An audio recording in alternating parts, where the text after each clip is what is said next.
Բարև ձեզ, ես Անի Արտյանն եմ, Excelist ակումբի ներկայացուցիչներից։ Մենք մասնագիտացված ընկերություն ենք, որը իրականացնում է Excel-ի տարբեր ուղղության և խորհրդյան դասընթացներ։ Համացանցում ներկայացված ենք Excelist Time կայքով, Excel դասընթացներ Facebook-յան էջով, Excelist Club Facebook-յան խմբով, Microsoft Excel Online Lessons YouTube-յան ալիքով, Excelist Club Telegram-յան ալիքով, Armenian YouTubers YouTube-յան ալիքով։ Այսօր կխոսենք փոփոխականների տիպերի և հայտարարման առանձնահատկությունների մասին։ Առաջինը անդրադառնանք փոփոխականների անվանման հետ կապված որոշ կանոններին։ Առաջինը փոփոխականի անունը պետք է սկսվի այբենական տառով։ Մտնենք Visual Basic և գրենք այսպիսի կոդ։ Որպեսզի գրենք կոդ, հարկավոր է գրել sub, մակրոսի անունը, դնել կլոր փակագծեր և սեղմել Enter-ին։ Կոդը ավտոմատ փակվելու է։ Հիմա գրենք x-ը հավասար է 1։ Սա առաջին կանոնն է։ Փոփոխականը սկսվում է այբենական տառով, ամեն ինչ նորմալ է։ Երկրորդը, առաջին տառից հետո կարելի է գրել ցանկացած սիմվոլ կամ underscore տակի գծիկ, բացառությամբ պրոբելի և մաթեմատիկական սիմվոլների, հավասար է, գումարել, հանել և այլն։ Օրինակ, մենք չենք կարող գրել x անգամ 2-ը հավասար է 1։ Այս դեպքում ինքը error կտա։ Կամ օրինակ գրել my value-ն հավասար է 1, այսինքն փոփոխականի անունը պրոբելով դնել։ Այս դեպքում նույնպես error կտա։ Բայց կարող ենք այսպես գրել առանց պրոբելի, այս դեպքում ամեն ինչ նորմալ կլինի։ Երրորդը, մաքսիմալ սիմվոլների քանակը 255 է։ Սիմվոլների քանակը դա հենց տառերի քանակն է, օրինակ այս փոփոխականի մեջ կա 1, 2, 3, 4, 5, 6, 7 հատ սիմվոլ։ Իսկ 255-ը դա ընդհանրապես սահմանափակում է, որը օգտակար է իմանալ։ Չորրորդը, key անվանումների կիրառության անթույլատրելիությունը։ Key անվանումները դրանք հենց բանալի բառերն են։ Օրինակ մեր կոդի մեջ sub-ը և end-ը դրանք բանալի բառեր են, որոնք մտնում են ծրագրավորման լեզվի սինտաքսիսի մեջ։ Այսինքն գրելով sub համակարգիչը ավտոմատ հասկանում է կոդի սկիզբը։ Եթե մենք սրա փոխարեն գրենք sub, ինքը մեզ սխալ կբերի։ Եվ որպես կանոն այս key անվանումները կապույտ գույնով են արտացոլվում։ Այսպես։ Հինգերորդը, պետք է լինի ունիկալ իր գործողության ազդեցության շրջանակներում։ Գործողության ազդեցության շրջանակը դա scope-ն է։ Scope-ի հիմնական իմաստը նա է, որ մի մակրոսի մեջ նույն անվանումով չի կարելի մեկից ավելի փոփոխականներ հայտարարել, բայց իրարից անկախ մակրոսներում, եթե սա copy անենք,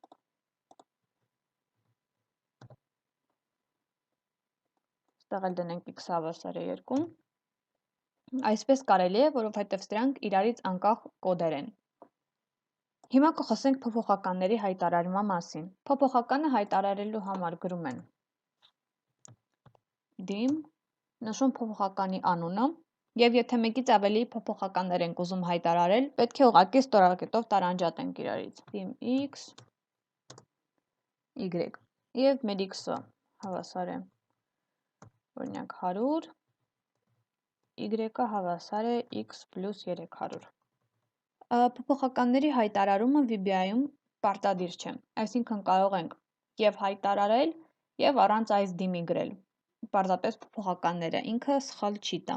Հիմա վերցնենք ուրիշ փոփոխականներ, և ավելի լավ է փոփոխականին բնութագրող անվանում տալ։ Օրինակ dim my bonus և my salary։ Բնութագրող անվանումը, այսինքն, որ մենք հասկանանք այս փոփոխականների մեջ մենք ինչ ենք պահում, որովհետև x-ը և y-ը մեզ ոչ մի բան չի հուշում, բայց my bonus և my salary-ն արդեն մեզ հուշում է, որ աշխատավարձն ենք հաշվելու։ My bonus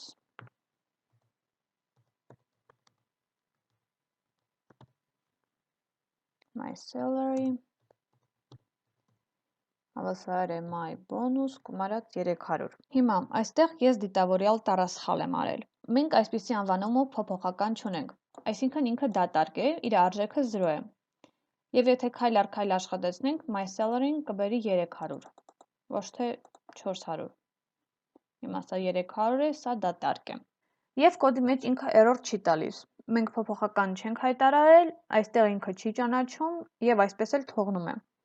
Բայց փոփոխականների հայտարարումը VBA-ում մենք կարող ենք պարտադրել։ Դրա համար օգտագործում են option explicit-ը։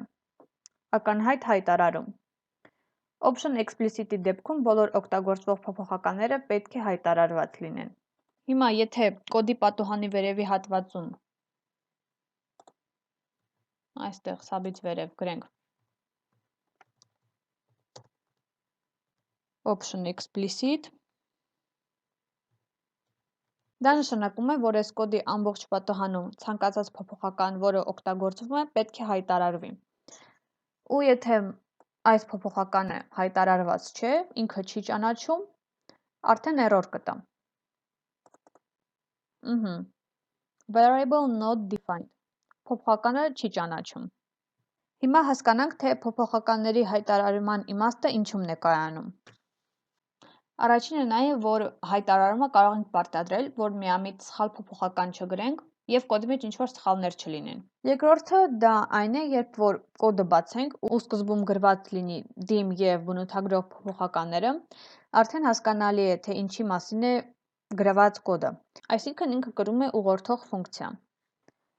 Եվ երրորդը, փոփոխականը հայտարարելուց նրա մեջ պահվող արժեքների համար կարող ենք տիպ սահմանել։ Հիմա կխոսենք այդ տիպերի մասին։ Սա հանենք և փոփոխական հայտարարենք dim x և նշենք նրա տիպը dim x as byte և x-ը հավասար է օրինակ 100։ Հիմա ինչ է byte-ը։ Byte-ը դա տվյալի տիպ է, որը իր մեջ ներառում է 0-ից 255 ամբողջ թվերը։ Հիմա այստեղ մեր փոփոխականը 100 է, ինքը 0-ից 255 սահմանի մեջ է մտնում եւ նորմալ կաշխատի մեր կոդը։ Ինչ-որ error-ներ չի տալիս։ Բայց եթե օրինակ գրենք, որ x-ը հավասար է 256, այսինքն այս սահմանի մեջ չի մտնում, արդեն error կտա։ Բերում է overflow, այսինքն գերազանցում է մեր թույլատրելի արժեքը։ Եվ եթե օրինակ x-ի փոխարեն գրենք կոտորակային թիվ, ինքը այս կոտորակային թիվը կլորացնելու է, որովհետև byte-ին միայն ամբողջ թվերն են պատկանում։ Հիմա եթե աշխատեցնենք, ինքը x-ին կտա 2 արժեքը։ Հիմա ծանոթանանք փոփոխականների հիմնական տիպերին։ Ամբողջ թվերի մեջ մտնում են byte-ը, արդեն ծանոթացանք integer-ը, նրա մեջ մտնում են մինուս 32,000-ից մինչև 32,000 թվերը, այսինքն այսքան թիվ կարող է իր մեջ պահել։ Long-ը իր մեջ կարող է պահել ավելի մեծ քանակով թվեր, մինուս 2 միլիարդից մինչև 2 միլիարդ։ Հաջորդը լողացող կետով թվերի խումբն է, այսինքն կոտորակային թվերը, դրանք են single-ը և double-ը, և նրանց մեջ պահվող արժեքների քանակը այնքան մեծ է, որ նրանց համար օգտագործվում է էքսպոնենցիալ գրելաձևը, այսինքն այս և գրելաձևը։ Եթե ստեղ գրենք dim x as double, ինքը նորմալ կաշխատի, արժեքը այդպես էլ կպահի։ Double-ը իր մեջ կարող է պահել և կոտորակային, և ամբողջ թվերը։ Հաջորդը դա ամսաթիվն է, date-ը։ Excel-ում ելակետային ամսաթիվը դա 1899 թվականի դեկտեմբերի 31-ն է։ Իսկ VBA-ում ելակետային ամսաթիվը դա 1899 թվականի դեկտեմբերի 30-ն է, մի օրվա տարբերությամբ։ Հաջորդը դա string-ն է, string-ը նախատեսված է տեքստերի համար։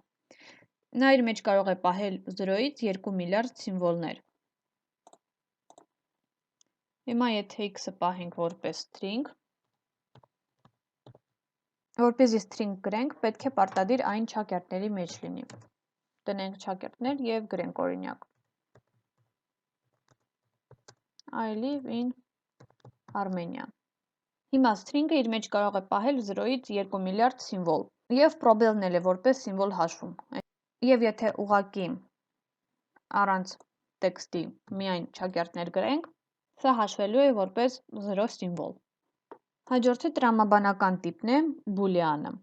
Ցանկացած տրամաբանական արտահայտություն, որը վերադարձնում է true կամ false, կոչվում է բուլեան։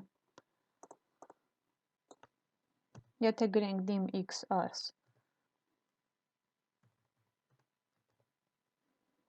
boolean եւ գրենք x-ը հավասար է 5-ը մեծ է 2-ից, ինքը մեզ կբերի true։ Սա էլ հենց բուլեան տիպն է։ Հաջորդը object-ն է, նախատեսված է օբյեկտների համար։ Դրանք են workbook-ները, sheet-երը եւ այլն։ Եվ եթե փոփոխականը հայտարարելուց նրան կոնկրետ տիպ չեք նշում, ինքը by default պահպանվում է որպես վարիանտ։ Այսինքն վարիանտը պահպանում է իր մեջ բոլոր տիպի տվյալները, բացառությամբ object տիպի։ Շնորհակալություն ուշադրության համար։